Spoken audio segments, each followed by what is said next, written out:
What innocent recording turns terrifying once you know the secret behind it? Story 1. My mom and I recently watched one of those 2020 episodes about a woman who went out drinking one night and was never seen again. She had gone back to a guy's apartment, but hotel footage showed her leaving shortly after arriving. The guy in the apartment swore he didn't do anything to her, but they kept interviewing this one guy, the last person to see her alive. They had stopped at a gas station, and he claimed she started talking to another guy, got into his car, and left. He played the whole, "if I had only known I wouldn't have let her go" act with tears and everything. A few days later, surveillance footage from his job showed him doing something that, at first, seemed unremarkable. He had a cooler on a rolling cart and was placing it in a freezer. He worked for a food production company, so nothing about it raised alarms initially. When the police interviewed his boss, they asked to review all of her footage, and she agreed. When they reached the part showing him putting the cooler in the freezer, she abruptly told him to stop. She explained that those coolers were only used to store granola bars, and there was absolutely no reason for them to be placed in the freezer. The girl's body had been inside. A couple of days later, before the police even saw the footage, he took the cooler out back and burned nearly everything in a barrel down the alley. By the time investigators got to him, he had already bleached his entire van. Story 2. In 2016, YouTuber Brittany Louise Taylor uploaded a video titled "I'm Engaged and Pregnant," where she shared that she had met a man on Tinder and was now expecting a baby. After the baby was born, the horrifying truth came out.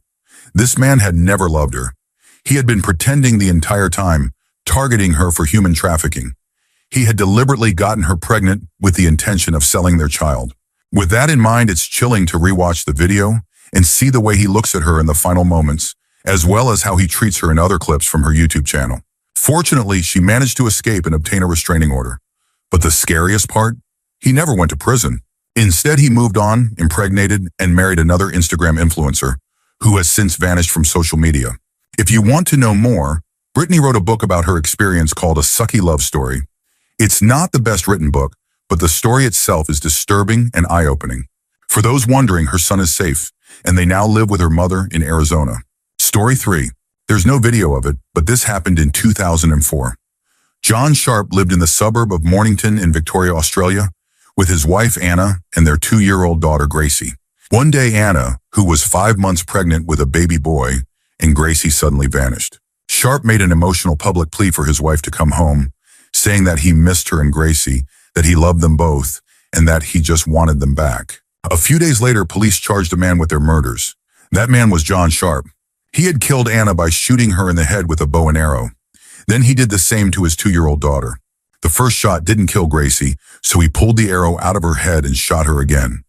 Afterward, he dismembered their bodies, bagged up the remains, and dumped them at a landfill. Initially, he had buried them in the backyard, but later he dug them up, fearing he would be caught. To keep up the illusion that Anna was still alive, he even sent flowers to her mother overseas. Sharp was sentenced to 35 years in prison. From what I've heard, he has spent most of it in solitary confinement, because nearly every other prisoner has tried to kill him. Story 4. The 2007 movie Waitress is a heartwarming film about a small-town waitress with a passion for baking who struggles with an abusive husband and an unwanted pregnancy while trying to find happiness and love. It features big-name stars like Kerry Russell, Nathan Fillion, and Andy Griffith, but most notably, Adrienne Shelly. Shelly wasn't just a co-star, she was also the film's writer and director. Waitress marked her cinematic directorial debut, and when it was released in 2007, it was widely praised for its heartfelt story and unique style. But tragically, Adrienne Shelly never got to see its success. She was murdered in 2006, just 3 months before the movie debuted. Initially, her death was ruled a suicide by hanging, but further investigation revealed that she had been killed by a stranger who staged it to look like she had taken her own life. Waitress became the only film she would ever direct. In her honor, the Adrienne Shelly Foundation was created to support women filmmakers, ensuring that her legacy lives on. It's heartbreaking to think about what the world lost with her death. Waitress remains a beloved film and an incredible musical adaptation, but knowing the tragedy behind it makes it even more bittersweet. Story 5. In June of 2012, a video was recorded at an AMC theater in Connecticut, showing a 20-year-old man playing Dance Dance Revolution. The person filming had spotted him and was recording from behind, mocking him while also admiring his skill at the game. 6 months later, that young man, Adam Lanza, would commit one of the deadliest mass shootings in U.S. history. On December 14, 2012, Lanza shot his mother 4 times in the head while she slept. He then drove to nearby Sandy Hook Elementary School, where he murdered 6 adults and 20 children, all between the ages of 6 and 7. Witnesses reported that during the massacre, he shouted insults and obscenities at his victims. One student recalled hearing a classmate cry out, "Help me! I don't want to be here!" To which Lanza coldly responded, "Well, you're here." As police sirens approached, Lanza pulled out a 10mm pistol and shot himself. Despite extensive investigations, no clear motive for the shooting was ever found. Story 6. In 2012, England was shaken by the tragic case of Mick and Mairead Philpott. Their house had burned down, and 6 of their children lost their lives. Shortly after, the couple held a press conference, appearing emotional as they thanked emergency responders for their efforts in trying to save the children. But the truth behind the fire was far more sinister. Mick Philpott was already known as a manipulative figure. He lived off government benefits, had 17 children from different relationships, and was in an open marriage that only he seemed to benefit from. He had even appeared on TV before, bragging about his lifestyle. When one of his mistresses finally left him and took her children with her, Philpott became enraged. He came up with a twisted plan. He would set fire to his own house, heroically rescue his kids, and then frame his ex for the crime, hoping it would lead to her losing custody of the children. But the fire spread far faster than he expected. Instead of a dramatic rescue, he ended up killing his own children. He stood at that press conference sobbing and pleading for answers. Fully aware that he was the one responsible, Philpott was later convicted and is now serving a life sentence in prison. Story 7. In the documentary Paris is Burning, there's a moment where drag queen Dorian Corey is getting ready and reflects on life. "I always had hopes of being a big star, but as you get older, you aim a little lower. Everybody wants to make an impression, some mark upon the world. Then you think, you've made a mark on the world if you just get through it and a few people remember your name. Then you've left a mark. You don't have to bend the whole world. I think it's better to just enjoy it. Pay your dues and just enjoy it. If you shoot an arrow and it goes real high, hooray for you." She delivers it with a deep world weariness, as if all the fight had gone out of her. After Dorian passed away in 1993, a shocking discovery was made in her apartment. A suitcase containing the decomposed body of a man who had been shot in the head. The body had been there for around 15 years. That means that during the filming of Paris is Burning, she had already been keeping the corpse hidden for years. Rewatching the film with that knowledge makes her words feel eerily different. Story 8. This was featured on an old episode of Oprah long before I was born, but it was later included in an anniversary box set. A mother had recorded a series of mom tutorials for her young daughter. At first it seemed like a sweet idea, videos teaching things like how to tie a ponytail or alter a prom dress. But the real reason behind them was heartbreaking. She had been diagnosed with terminal cancer and wasn't expected to live past her daughter's 3rd birthday. Her daughter later shared that she watched the videos throughout her entire childhood and still plays them whenever she feels like she needs her mom around. What made it so haunting was how, beyond the basic tutorials, the videos were essentially a prolonged goodbye letter. In them, the mother speculated about what her daughter might look like as an adult, what kind of guy she might date, and the fun memories she and her dad would share. It's terrifying to think about how she had to film all of these in such a short time, knowing she wouldn't be there for her daughter's future. But at the same time, it's incredibly moving that she left behind a way to always be there when her daughter needed her. Story 9.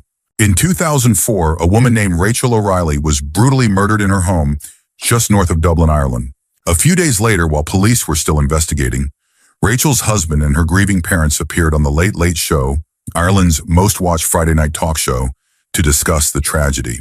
Her father was visibly shattered, barely able to speak, completely crushed by grief. But what no one knew at the time was that the husband was the killer. He had meticulously planned Rachel's murder so he could be with another woman he was having an affair with. Sitting beside the devastated parents of the woman he had viciously bludgeoned to death, he kept a straight face, playing the role of a grieving widower. He lied to them, to the host, and to the million people watching that night, all without a flicker of guilt. Looking back, knowing the truth, the footage is chilling. Story 10. This isn't terrifying, but it definitely fits into the category of dark behind-the-scenes stories. In Back to the Future, there's a moment right after the famous "I am Darth Vader" scene where you can clearly see that Marty's dad, George McFly, had been crying. He also has an odd, shaved-on-the-sides haircut that looks a bit out of place. The reason? Crispin Glover, who was only about 20 years old at the time, had a major disagreement with the producers over how his character's hair should look after the scene. The dispute ended with them forcing a haircut on him. It's unclear whether they physically made him sit in the chair or simply pressured and yelled at him until he complied, but either way, it left him in tears. Glover later claimed that producers openly mistreated him in front of extras, which is backed up by the fact that these same producers had a reputation for being difficult. They also notoriously mistreated the actor who replaced Glover in the second Back to the Future movie. Glover was reportedly so nervous on set that he had to redub some of his lines because he could barely speak during filming. While some say this was just inexperience, it doesn't really add up. He had already played a main role in Friday the 13th Part 4 and other films without any issues. His troubled relationship with the Back to the Future team continued for years. The producers even went so far as to use prosthetics and old footage to make it look like he appeared in the sequel without his permission. This led to a lawsuit, which Glover won, setting a precedent in Hollywood regarding actors' likeness rights. People often dismiss Glover as being weird or difficult, citing his bizarre David Letterman interview, but that was actually a performance. He was in character from a film he was promoting at the time, Ruben and Ed. Even the film's director confirmed that Glover had called him before the interview to discuss playing the character on the show. Despite everything, Robert Zemeckis still worked with Glover years later on Beowulf, which raises the question, if he was truly that difficult, why would the director intentionally collaborate with him again? No matter how odd people think he is, Glover was clearly screwed over by Hollywood. It's unsettling how easily the industry can manipulate narratives, especially when it comes to someone challenging powerful producers. Story 11. One of the most disturbing cases of the 1990s was Susan Smith's desperate public pleas for the safe return of her two children, when in reality, she had drowned them herself. In 1994, Smith captured the nation's attention when she claimed that a black man had hijacked her car with her two young sons inside. For days, she sobbed on national television, begging for their return. The story became an international sensation, even reaching people in Venezuela, where I lived at the time. But as investigators dug deeper, something felt off. One detective in particular simply didn't buy her story, even though most of the public had believed her. Days later, the truth came out. There had never been a carjacker. Smith had driven her own car into a lake with her two children still strapped inside, leaving them to drown. Some reports claim she even stood at the shore, watching as the car slowly sank beneath the water. Her motive? A man she had been romantically involved with had ended their relationship, writing in a letter that he didn't want children. Instead of accepting that, she murdered her sons. To this day, what's most chilling is how convincing she was when speaking to the media. Her raw emotions seemed so real that millions of people believed her. It's terrifying to think how easily some people can lie, even about something so horrific. Story 12. During the filming of Life of Pi, the Bengal tiger named King, who played the role of Richard Parker, nearly drowned on set. An official from the American Humane Association, AHA, Gina Johnson, was supposed to oversee the safety of the animals used in production. However, a leaked email from her revealed the terrifying reality of what happened. Last week, we almost killed King in the water tank. This one take with him went really bad and he got lost trying to swim to the side. Damn near drowned. I think this goes without saying, but don't mention it to anyone, especially the office. I have downplayed the F out of it. What makes this truly disturbing is that the very organization meant to protect animals on set was actively covering up the incident. And Life of Pi wasn't the only case of alleged negligence. AHA was also accused of allowing the deaths of 27 animals, including horses, goats, chickens, and sheep, during the filming of the Hobbit trilogy. The animals were reportedly kept on a farm with dangerous bluffs and sinkholes, leading to multiple deaths between takes. There have been numerous accusations against the AOHA over the years regarding their oversight of animal safety on film sets. Each time they either downplay, deny, or cover up the claims. It's chilling to think that the "No Animals Were Harmed" label, often seen in movie credits, might not always be telling the full truth. Story 13. I spent more time than I'd like to admit watching the Star Wars kid videos. The original clip was completely innocent, just a kid pretending to be a Jedi wielding a two-handed lightsaber. It was goofy, sure, but who didn't do silly things like that as a kid? But the backstory is far darker. The boy, Ghislain Raza, had recorded himself on a school video camera. Some classmates found the tape, decided to humiliate him, and shared it around the school before uploading it to P2P file sharing sites. It eventually went viral, one of the earliest internet memes. According to Wikipedia, Raza was subjected to relentless cyberbullying. He later recalled in a 2013 interview, "What I saw was mean. It was violent. People were telling me to commit suicide." He was called a pox on humanity, bullied at school, and forced to leave to pursue private tutoring. He lost friends and his life was completely derailed. The story has something of a hopeful ending. Years later, Raza returned to high school, completed his education, and became a law graduate. He went on to become the president of the Patrimoine Trois-Rivières Heritage Society. Eventually, he came forward to publicly reclaim his identity as the Star Wars Kid, using his experience to shed light on cyberbullying and the long-term harm that internet humiliation can cause, especially for children. It's a reminder that behind every viral meme, there's a real person who has to live with the consequences. Story 14. I'm actually writing a book on this exact experience. Even now, thinking about it gives me chills. Back in 2005 to 2006, I was living with my girlfriend, who always wanted to record our bedroom activities. This was before smartphones, so we used a camcorder.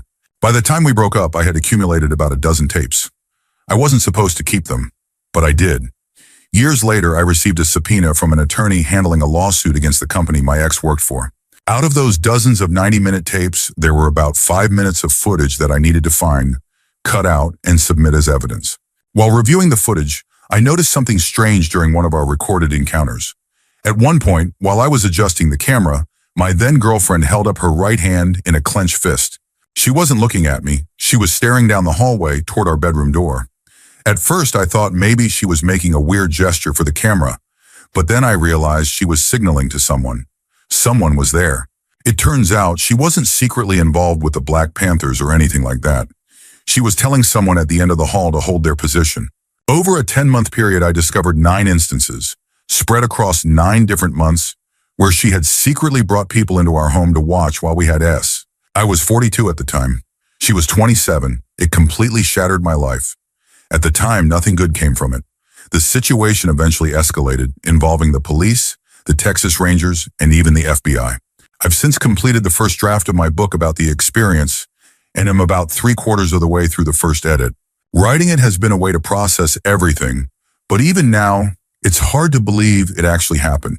Story 15. WWF's Over the Edge pay-per-view event in May 1999 will forever be remembered for one of the most tragic incidents in professional wrestling history. Midway through the show, Owen Hart, performing as his comedic Blue Blazer character, was set to face the Godfather. To fit the superhero-like gimmick, the plan was for Hart to make a dramatic entrance by descending from the rafters into the ring using a harness system. However, due to poor planning and low-quality equipment, the harness malfunctioned. Hart fell 78 feet, 24 meters, crashing into the ring. He died instantly.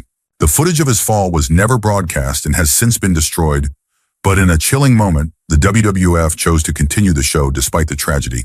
Ringside announcer Jim Ross had to inform the live audience at home that Owen Hart, a man beloved by fans and wrestlers alike, had just died in the ring. Years later, Dark Side of the Ring, a documentary series by Vice, examined the tragedy, revealing the poorly executed stunt that led to Hart's death. Many still debate whether the event's name, Over the Edge, was just a coincidence or something far more unsettling. Story 16. This might get buried, and it's mostly personal to me, but I felt like sharing it anyway. A few months ago, my mother was featured on the local news in a heartwarming segment about teenagers volunteering to help senior citizens with yard work and home repairs during the scorching summer. She appeared as sweet as could be, smiling for the camera while the kids talked about how happy they were to help. It was a simple, feel-good piece, something wholesome and inspiring. But the truth is, she is a monster. She's as narcissistic as they come, psychologically abusive, manipulative, and toxic. None of her children speak to her anymore, and I've spent months in therapy trying to heal from everything she did and continues to try to do to me. The cruel irony of that news segment: one of her favorite punishments for me as a child was locking me out of the house to do yard work. She would do it in the middle of summer, with no access to food, water, or even a bathroom. It didn't matter if I was sick or exhausted. If she felt I deserved punishment for something as small as getting a B in school or having a messy room, out I went. One time there were severe thunderstorms and tornado warnings. I had no choice but to hide in the shed, terrified. She never came looking for me. Hours later, when I finally snuck back inside, soaked and shaking, she didn't say a word, just acted as if nothing had happened. Eventually, I ran away. I haven't seen her in 17 years and haven't spoken to her in 10. But no one watching that feel-good news segment would know any of that. It makes me wonder about all the other random people we see in these kinds of uplifting stories. How many of them are hiding dark secrets behind their picture-perfect smiles? Story 17. I never thought I'd have something to contribute to this, but after reading a few stories, I realized I do. It's not exactly innocent without context, but it becomes so much more haunting when you know the full story. Avenged Sevenfold's song Fiction from their album Nightmare was originally titled Death and was handed in by their drummer, James the Rev Sullivan, just days before he died of an accidental overdose. The eerie part? The song features piano and vocals that the Rev recorded himself before his passing. After his death, the band changed the title to Fiction, which was one of the Rev's nicknames, and decided to keep his recorded piano and vocals in the final version as a tribute. What makes it so chilling is the lyrics. Some were added later, but the Rev had already written and recorded parts that feel hauntingly prophetic. His voice can be heard singing lines like, "Now I think I understand how this world can overcome a man. I hope it's worth it here on the highway. Yeah, I know you'll find your own way when I'm not with you." Hearing their lead singer, M. Shadows, duet with his late best friend, especially given the song's message, is one of the most beautiful yet devastating things I've ever listened to. It's like a farewell letter he didn't even realize he was writing. Story 18. This story is one of the most disturbing things I've ever heard. A young woman was kidnapped in Alaska, and a few days later, her family received a horrifying photo. She was holding that day's newspaper with a note demanding ransom. The image became a symbol of hope for her loved ones, proof that she was still alive. Desperate to save her, the family paid the ransom, clinging to the belief that she would be returned safely. But the truth was so much worse. She had been murdered the very same day she was kidnapped. Her killer, Israel Keys, had left her body in his shed, where the freezing Alaskan temperatures preserved it. Days later, when he decided to try and extort money from her family, he retrieved her corpse, sewed her eyelids open, and posed her with the newspaper to make it look like she was still alive. The picture was convincing. Even her own family had no idea they were looking at a staged image of their dead daughter. Israel Keys turned out to be a prolific serial killer, responsible for multiple murders across the U.S. in the 90s and early 2000s. The sheer level of depravity and cruelty in this particular case is beyond comprehension. It's horrifying to think about how many other victims he may have had, many of whom may never be identified. Story 19. Grainy surveillance footage shows a woman walking into a convenience store, speaking briefly with the clerk, and then leaving. That woman was Diane Schuler. Shortly after, she drove her minivan up the exit ramp of the Taconic State Parkway, going the wrong way for 2 miles at approximately 85 miles per hour. She crashed head-on into another vehicle, killing herself, her daughter, all 3 of her nieces, and the 3 men in the other car. The only survivor was her 5-year-old son. The case became the focus of the HBO documentary, There's Something Wrong with Aunt Diane, named after the final words one of her nieces spoke to her father over the phone before the crash. Toxicology reports confirm that Schuler was both drunk and high at the time of the accident. Despite this, her husband refused to accept the results, insisting that a medical issue caused her erratic behavior. He spent years trying to prove she had suffered a sudden medical emergency. If that wasn't bad enough, he later sued his own brother-in-law, the grieving father who lost all 3 of his daughters in the crash, because he owned the minivan Diane had been driving. It remains one of the most haunting and controversial tragedies in recent memory. Story 20. I'm from Wisconsin, and my mother's friend has pictures of her father. Photos she spent years destroying.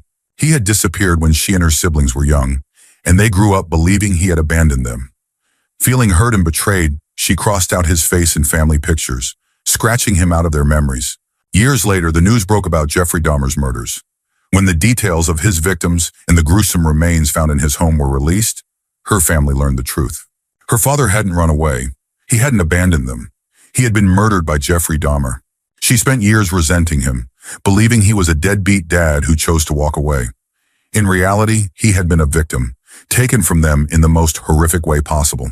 Now, those damaged photos, once scratched out in anger, are some of the only memories she has left of him. Story 21. Not exactly innocent, but here it goes. When I was young, I read Frida Kahlo's biography and fell in love with her story. So when Frida, starring Salma Hayek, came out, I was excited to see my favorite artist brought to life. I expected the film to touch on her time in France, including her well-documented relationships with women. What I wasn't expecting was that scene, an almost pornographic moment between Salma Hayek and Ashley Judd. It didn't feel right. It wasn't Salma's or Ashley's typical work, and it certainly didn't seem necessary for a film about Frida Kahlo's life, especially one likely to be shown in high schools. Years later, it all made sense. Harvey Weinstein, the notorious predator, had his hands all over the project. He wanted Salma, and when she refused his advances, he retaliated. He forced her and Ashley into filming that scene just so he could watch. Salma later revealed that he even had a special cut of the film made just for himself. It makes me sick to think about what else he did to other women behind closed doors. I truly believe that Salma was lucky. Edward Norton was working on the same project, and that likely prevented her from ever being completely alone with Weinstein. But it's terrifying to think about the countless others who weren't as lucky. Story 22, Peanut Butter Jelly Time. Not the song itself, but the story behind the man who sang it. The lead singer of the Buckwheat Boys, Jermaine Fuller, died in a tragic police standoff in 2002. In a bizarre twist, his brother-in-law, of all people, was Snoop Dogg, who personally tried to convince him to surrender. On August 12, 2002 in Las Vegas, Nevada, a concerned citizen reported that a man was firing a gun in the city. When police investigated, they found a man matching the description. As they attempted to question him, he suddenly pulled out a gun and started shooting. A shootout erupted, forcing the man to flee into an apartment building where he took 2 tenants hostage. The situation turned into an intense 11-hour standoff. Police spoke to the suspect over the phone, and he revealed his identity, Jermaine Fuller. Once law enforcement realized he was related to Snoop Dogg, they reached out to the rapper, who recorded a message pleading with Fuller to surrender.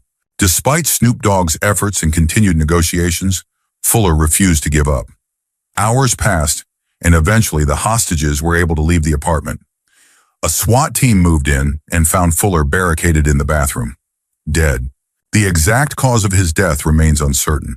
Some believe he died from a self-inflicted gunshot wound, while others think he succumbed to injuries sustained during the earlier shootout. Hostages had reported seeing him bleeding from his arm when he first entered the apartment, but there was never any official confirmation. To this day, no one knows why Fuller was firing his gun that day. There were no reports of a robbery, assault, or any known conflicts involving him before police arrived. His death marked the end of the Buckwheat Boys, leaving Peanut Butter Jelly Time as an eerie reminder of his short-lived fame. I first learned about this story from a video by Wavy Web Surf. If you're interested, I highly recommend checking out his content. Story 23. This never made the news, but it's a story I'll never forget. I work at an apartment complex, and one of our residents, a really kind woman, had paid 3 months of rent, utilities, and everything else in advance. That wasn't necessarily unusual, but after a couple of weeks, she stopped responding to calls, which was strange. Her family became concerned and contacted us, asking for a welfare check. Legally, we weren't allowed to do that ourselves, so we called the police instead. My assistant manager escorted the officer to her apartment. When they went inside, nothing seemed out of place. Lights were still on, the bed was neatly made, and there were no signs of distress. Her car was parked outside in front of her building, untouched. As my assistant manager walked past the vehicle, she felt an inexplicable sense of dread. Something just felt wrong. The cop checked the car, but the windows were tinted and the doors were locked, so they left without finding anything. It wasn't until the next morning that the woman's sister, desperate for answers, came to check the car herself. What she found was devastating. Inside, the woman had taken 2 cooking pots, filled them with charcoal, and lit them on fire before lying down in the back seat. The carbon monoxide from the burning charcoal slowly filled the car, killing her in her sleep. Her sister was the one who found her. She had been inside the car the entire time, just a few feet away from where the police and my assistant manager had stood the day before. The realization that she was right there and that no one had known still haunts me. Story 24. During September 11th, one of the many heartbreaking emergency calls came from Kevin Cosgrove, a man trapped in the South Tower of the World Trade Center. His call, which lasts about 5 minutes, starts with him and 2 other men stuck on one of the higher floors. Thick smoke and fire had cut off any escape route. What makes the recording eerie is how, at first, he sounds more annoyed than fearful, completely unaware of the true danger he's in. He tells the 911 operator something like, "Look, just get up here." I called my wife and told her I was fine and leaving the building, and then we got trapped. FDNY reassures him that they're on their way. But as time passes, he begins to panic, realizing the smoke is getting worse and help isn't arriving fast enough. His breathing grows heavier, and then, just as the situation reaches its peak, his final words are heard, an agonized, "Oh God!" before the call abruptly cuts out. That was the exact moment the South Tower collapsed. Kevin Cosgrove's call remains one of the most chilling and tragic recordings from that day. A haunting reminder of how quickly everything changed for those trapped inside. Story 25. The Hart family's YouTube channel appeared to be wholesome on the surface. A white couple had adopted 6 black children and posted videos documenting their lives together. But behind the curated image of a happy family, something much darker was happening. Jennifer and Sarah Hart were not loving parents. They were abusers. Their YouTube videos, once seen as heartwarming, now feel deeply unsettling. There are moments where they deliberately make their kids uncomfortable, and it's clear in hindsight that the children were being exploited. The abuse went unnoticed for years, but eventually the horrifying truth came out. Jennifer and Sarah Hart killed themselves and all 6 of their children by driving their SUV off a cliff. Perhaps the most disturbing part of their story is a widely shared photo of one of their sons, Devonte Hart. In the viral image, Devonte is seen outside holding a free hug sign as a white police officer embraces him.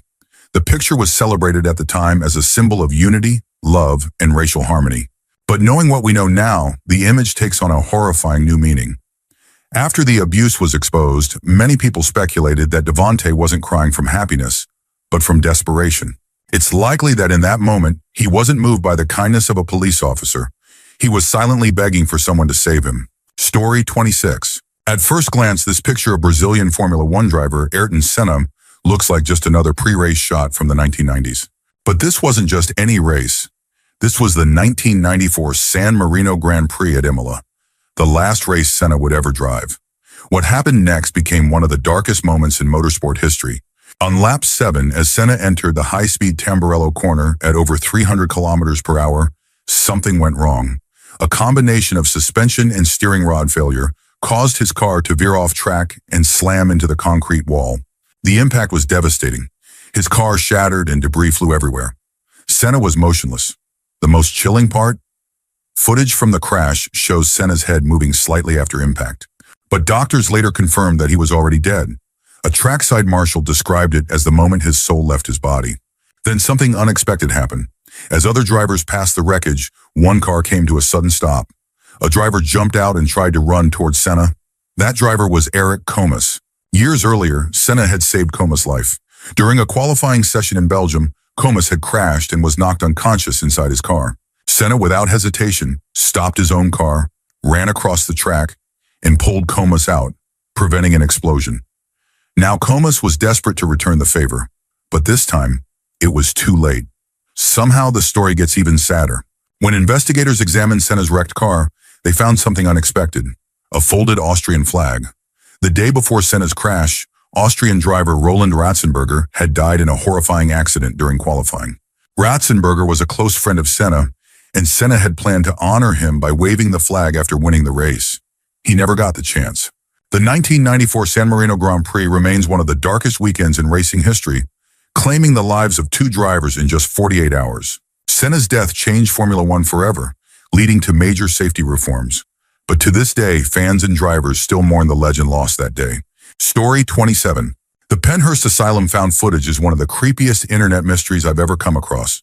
A man and a woman, both seemingly in their early 20s, entered the abandoned Pennhurst State School and Hospital with a camera. They uploaded the footage in 2 parts. Part 1 shows them exploring, joking around, and filming the decaying hallways. The timestamp at the bottom reads May 4th, 2008. There's nothing too unusual, just your typical urban exploration. Part 2 picks up exactly where Part 1 ended. They continue exploring, laughing, and making comments about the eerie atmosphere.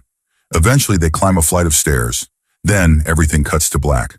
When the video resumes, the shot is suddenly outside, in the surrounding woods. But something is wrong. According to the timestamp, less than a minute had passed since they were on the stairwell. How did they get outside so quickly? The camera then cuts to complete darkness. When the timestamp reappears, it now reads May 5th, 2008, 8 p.m., almost 24 hours later. No explanation, no more footage, Just a missing day. To this day, no one knows if the video was a hoax or if something truly paranormal happened inside that asylum. Some believe it was an elaborate internet mystery, while others think the two experienced a time slip, or worse. If you're curious, Scare Theater did a deep dive analysis on Pennhurst in this footage. I highly recommend checking it out. And with that, I think I need to stop looking at this thread. It's almost 2 a.m., and I'm starting to get chills just thinking about it. Story 28. I don't want to go looking for them, but there are a lot of old clips of Etika, one of the most passionate and charismatic video game streamers, casually joking about what his funeral should be like. At the time, it was just humor, nothing serious.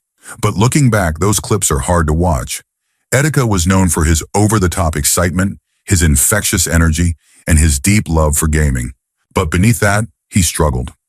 Over the course of a year, he experienced multiple mental breakdowns, was hospitalized several times in a psychiatric ward, and exhibited increasingly erratic behavior. Still, many of his fans and followers assumed it was just part of his online persona. Some even believed it was an elaborate ARG alternate reality game, some kind of cryptic internet puzzle. Then in June 2019, he posted a final video titled, "I'm Sorry." In it, he reflected on his life, expressing regret for the things he would never get to experience, while still talking about his favorite things with that same enthusiasm. He sounded eerily at peace. Shortly after posting the video, he jumped off the Manhattan Bridge. For days, the internet speculated, hoping it was all just another stunt. But then, the NYPD pulled a body from the river, wearing the same clothes Etika had on in his final video. In the aftermath, an enormous community memorial was set up near the bridge, marking the spot where his belongings had been found. The outpouring of love and grief was overwhelming. Even though most of us never knew him personally, his energy made us feel like we did. Sometimes I go back and watch his old streams because I miss the excitement he always brought. But it's hard. When he jokes about his own funeral, you realize how little we really knew about what was going on in his mind. It's heartbreaking. Even though I never met him, I still think about him. I wouldn't call it grief exactly, but it's something strange, something uncomfortable. It makes me want to hug my parents, check in on my friends, and remind the people I love that I care about them. Life is short and precious. Be kind to your loved ones. Story 29. 2 years ago, I got a voicemail on my brand new phone. And when I say brand new, I mean I had literally just bought it a few hours earlier. My last phone had fallen into a lake. So I was confused. No one knew my new number, but I played the message anyway. It was a man singing happy birthday to someone named Jen. He sounded older, maybe mid-30s, cheerful and warm. In the background, I could hear the faint wail of sirens and the sound of a car speeding by. I didn't know a Jen. I barely had any female friends. But the message was sweet, so I figured I'd do the decent thing.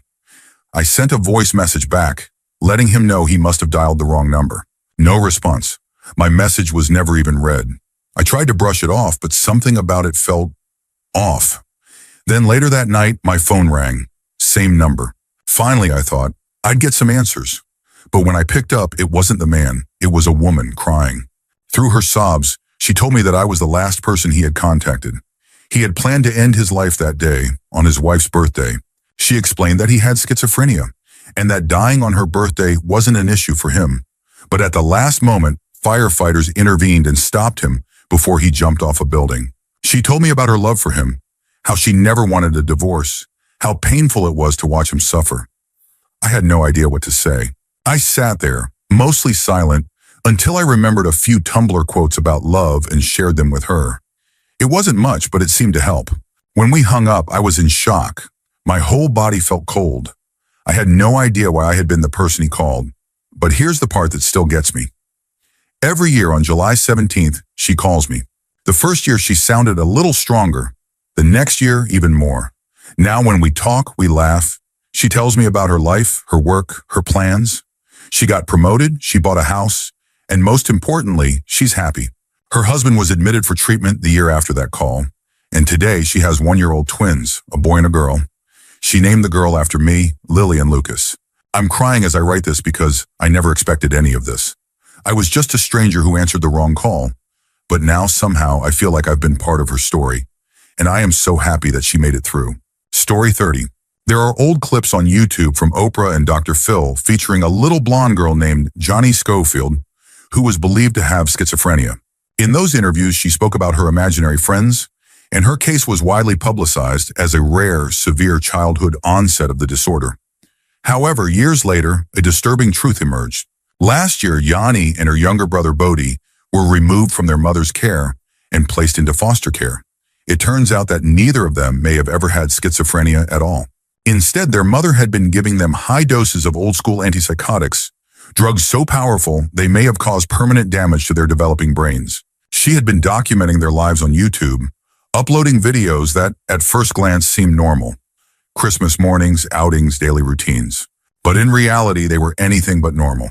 The children were so heavily sedated that they were barely conscious. In several videos, they could hardly form words. Their apartment was filthy, and both the mother and stepfather appeared controlling and erratic. For those who had seen the bright, talkative young Johnny on Oprah, it was horrifying to witness what had become of her. Online communities had been following the family for years, suspecting abuse.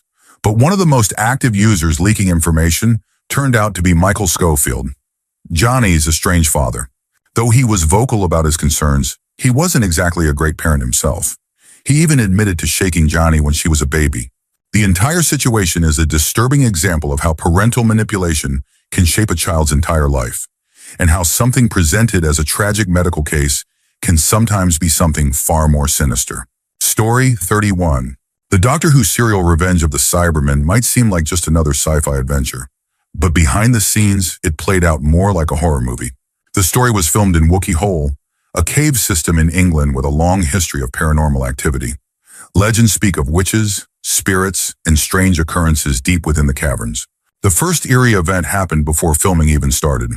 Director Michael E. Bryan arrived for a location recce, a pre-filming visit to assess the area for shooting, and while walking through the caves, he saw what appeared to be the ghostly figure of a diver. The spirit was believed to be that of a man who had died in the caves years earlier. Then when production actually began, the crew decided to mock the cave's haunted reputation. There was a rock formation known as the Witch of Wookey Hole, and as a joke, the team dressed it in witch's clothing, taunting the legend of the witch's curse. That's when things started to go wrong. First, an electrician suddenly fell from a ladder, injuring himself. Then actress Elizabeth Sladen, who played Sarah Jane Smith, was nearly killed when the boat she was in went out of control and started spinning wildly. She would have drowned if not for stuntman Terry Walsh, who dove into the water and pulled her to safety. After these incidents, the crew became genuinely spooked. From that point forward, they chose to treat the witch's legend with respect. After that, the rest of the shoot went ahead smoothly, almost as if something had been appeased. Story 32. 2 videos, same guy. I'm a little fuzzy on the details, but the story goes something like this. He killed someone and disposed of the body in a dumpster, timing it perfectly so that by the time police arrived, the trash would have already been collected, leaving little to no evidence behind. Thinking he had executed the perfect crime, he even agreed to be interviewed on live television as someone who was close to the victim.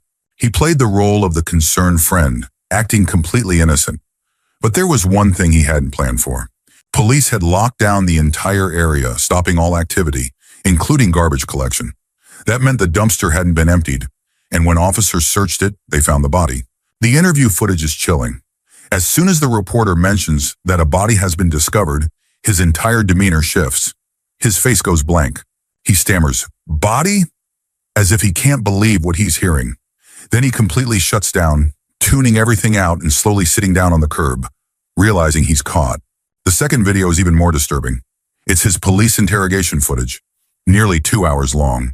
Throughout the entire session, he barely moves a muscle. The only time he moves is to slightly turn his head to look at the officers. It's creepy as hell to watch. You can almost see the moment when he realizes his perfect plan has completely fallen apart. Story 33. This might not be as shocking as some other stories, but if you were a WWE fan in 2007, you probably remember the Chris Benoit tragedy. I was watching Monday Night Raw live that night. The episode was originally supposed to be a 3-hour special, revealing the Who Killed Vince McMahon storyline, where his limo had exploded the week before. But instead of tuning in to see the next chapter of the scripted drama, we tuned in to hear the real-life news. Chris Benoit was dead. The entire show became a tribute to him. They played old clips, wrestlers shared heartfelt memories, and the tone was somber. But then as the episode aired, new information started coming out. First, it was reported that Benoit's wife and son were also found dead. Then as time passed, the rumors started shifting. There was something off about this. One of the most unsettling parts of the broadcast was William Regal's segment. He had been a close friend of Benoit and was clearly shaken, but something in his demeanor shifted as more details emerged. His tribute wasn't filled with the same glowing praise as the others. Instead, he spoke cautiously, saying that he wasn't there to talk about Benoit as a person, only as a professional wrestler. By the time the episode ended, it was becoming clear. This wasn't just a tragic accident. Benoit had murdered his wife and son before taking his own life. Watching that broadcast now, knowing what was happening in real time, makes it so much more chilling. You can see the exact moment people like Regal start to realize that something wasn't right. The next day, WWE erased Benoit from history, never mentioning him again. Story 34. There's a short clip from Saturday Night Live featuring Phil Hartman. It's from a skit where he's sitting at a table, and in the foreground, there's a woman with her back to the camera. Nothing seems unusual at first, just a typical comedy sketch, until you hear who that woman was. That was Phil Hartman's wife, Bryn Hartman. Bryn was a struggling actress, growing increasingly jealous of Phil's fame and success. She was resentful that her career never took off the way his did, and their marriage was deeply troubled. Despite this, Phil always tried to help her. He even pushed for her to get roles on SNL, but the producers weren't interested. They reportedly found her behavior on set erratic. She would try to draw attention to herself, constantly turning toward the camera, even in scenes where she wasn't supposed to be the focus. In this particular clip, if you look closely, you can see her earrings shaking back and forth. That wasn't because she was moving naturally. It was because she kept trying to turn toward the camera, desperate to be seen on television. The producers and director had to keep telling her to turn back around. Years later, in a fit of jealous rage, Bryn murdered Phil Hartman while he slept, then took her own life. Knowing what happened, that tiny detail in the SNL clip, the shaking earring, the subtle struggle for attention, becomes deeply unsettling. It was a glimpse into something much darker, playing out on national television before anyone realized what was coming. Story 35. In Chile, there was a beloved TV host named Felipe Camiraga. He was the kind of person everyone adored, always joking, always kind, and deeply committed to social causes. He had a rare charisma that made him one of the most cherished figures on Chilean television. In 2010, a photograph captured the moment he and his crew boarded a plane bound for Juan Fernandez, a remote island in the South Pacific. They were on a humanitarian mission to help rebuild the community after a devastating earthquake had hit the country just months earlier. Alongside him were another well-respected TV personality and a millionaire philanthropist leading the project. But they never made it. The plane crashed into the ocean that very day. The investigation later revealed that the Chilean Air Force had assigned them a faulty aircraft, one not fit for such a dangerous flight. Landing on Juan Fernandez was already a treacherous task due to the strong Pacific winds, requiring the best pilots and top-tier equipment. Instead, they were sent with neither. The entire crew perished. The country was left in shock. The TV station where Felipe worked never fully recovered from the loss, and while investigations were conducted and families were compensated, the damage was irreparable. To this day, the tragedy remains one of the most painful moments in Chilean media history. The photo of them boarding the plane, a moment full of purpose and hope, is now a haunting reminder of what could have been. Story 36. The final episode of What's My Line, featuring Dorothy Kilgallen, isn't just another vintage game show clip. It's the last public appearance of a journalist who many believe knew too much.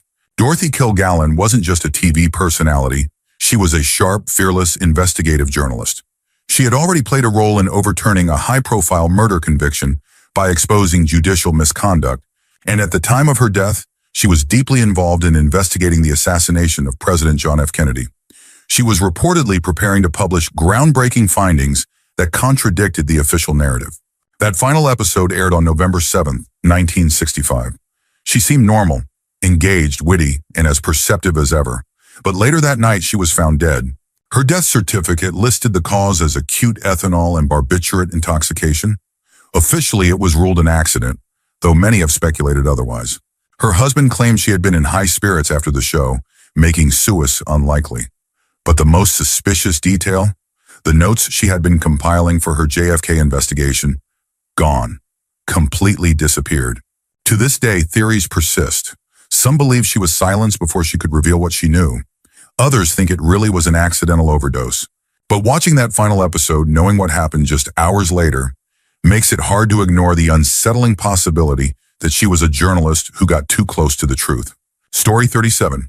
Chelino Sanchez is considered one of the greatest regional Mexican singers of all time, often referred to as the King of the Corrido. His songs told stories of crime, drugs, and violence, subjects that often blurred the line between fiction and real-life danger. On May 16, 1992, Chelino performed what would become his final concert. The video footage from that night has since become infamous.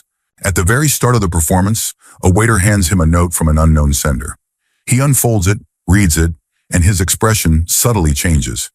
He no longer looks confident, his body stiffens, and his face darkens. According to legend, the note contained either a death threat or a warning, but despite this, Chelino continued the show, singing like nothing had happened. The next day, as he was traveling through the streets of Culiacan in a suburban truck, a group of men dressed as federal police intercepted the vehicle. They abducted him and hours later executed him. At around 6 a.m., his body was found abandoned on the side of a dirt road with 2 gunshot wounds to the back of his head. The reason for his murder remains a mystery. Some believe he had angered a powerful drug lord, possibly by sleeping with his wife. Others think he was targeted for singing narco corridos that hit a little too close to home. Whatever the reason, Chelino's assassination only cemented his legendary status, turning him into an icon of both Mexican music and the violent world it's so often depicted. Story 38. When I was in middle school, I was really into Christian music. There was one song I loved, but for the life of me, I can't remember its name. The music video was set in a third world country, showing a mission trip where a band played among local children. It was meant to be uplifting, full of joy and color, but there was one detail that haunts me to this day. One scene involved throwing powder bombs, like the ones used in color runs, before the kids joyfully ran into the ocean. It looked innocent enough, but in the behind-the-scenes video, they casually mentioned that one of the children drowned during the shoot, and then they just moved on as if it was nothing. I was only 13 at the time, so I didn't think to look into it further. But now, as an adult, I can't stop wondering about it. How was that just a side note? Did they continue filming after it happened? Did they ever acknowledge it properly? It's chilling to think about how easily something so tragic was brushed aside for the sake of a music video. Story 39.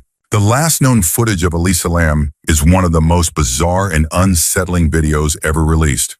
Elisa was a Canadian student visiting California in 2013. She was staying at the infamous Cecil Hotel, a building notorious for suicides, murders, and even housing serial killers while they were still active. Elisa called her parents every day, but on the day she was supposed to check out, she never did. Concerned, her parents contacted the LAPD, prompting a full search of the hotel, including the roof, with police dogs. Nothing was found. A week later, with no leads, the LAPD released the now infamous elevator video. In the footage, Elisa enters the elevator and presses multiple buttons. She waits. Nothing happens. She peeks out, looking left and right, as if checking if someone is following her. Then she hides in the corner, standing eerily still. Her behavior grows increasingly erratic. She steps in and out of the elevator, gestures strangely, and appears to be talking to someone just outside the door. But there's no one there. For 2.5 minutes, the elevator does not close, as if malfunctioning. But the moment she steps away and leaves the frame, it suddenly starts working again. Soon after the footage was released, guests at the Cecil Hotel started complaining about low water pressure. Some even reported that the water had a blackish color and a foul taste. On February 19, 2013, maintenance workers investigated the hotel's 1,000-gallon rooftop water tanks. Inside one of them, they found Elisa's decomposing body. Her death remains shrouded in mystery. The official ruling was accidental drowning, attributed to her bipolar disorder. But there are huge unanswered questions. First, how did she even get to the roof? All doors and staircases leading there were locked and required security codes. If she had used the fire escape, it would have been nearly impossible for her not to be seen. Second, how did she get inside the tank? There were no fixed ladders leading to the opening, and the metal lids were heavy. Workers typically needed tools to remove them. Yet her body was found inside, and the lid was mysteriously closed. To this day, theories range from mental illness to foul play, and even supernatural forces. Some believe she was being followed in the elevator video. Others think she was hallucinating, leading to an accidental fall, but nothing fully explains the how. Elisa Lam's case remains one of the strangest and most disturbing mysteries of the modern era. Every time I watch that elevator footage, I can't shake the feeling that something deeply wrong happened to her that night. Story 40. The recording of Gimme Shelter for the Rolling Stones' 1969 album, Let It Bleed, is one of rock history's most iconic moments. But behind the scenes, it carries a tragic story. It was a late-night, drug-fueled session when the band suddenly felt inspired to record the track. They needed a powerful backing vocal, so they called in Merry Clayton, a talented session singer, insisting that she come immediately to the studio. Despite her husband's hesitation, she was in her third trimester of pregnancy, Clayton agreed. She arrived at the studio in her pajamas, barely awake. Then she delivered one of the most chilling vocal performances in rock history. During the latter choruses, her voice cracks with raw intensity, belting out, "Rape! Murder! It's just a shot away." The moment was so powerful that Mick Jagger can be heard shouting, "Woo!" in response. She nailed the take and went home exhausted. Hours later, tragedy struck. Merry Clayton suffered a miscarriage. Doctors believe the sudden surge of adrenaline and the physical strain of going from deep sleep to full-force singing may have contributed to the loss of her baby. Decades later, Gimme Shelter remains one of the greatest rock songs ever recorded. But for Merry Clayton, it was a song that came at an unimaginable cost.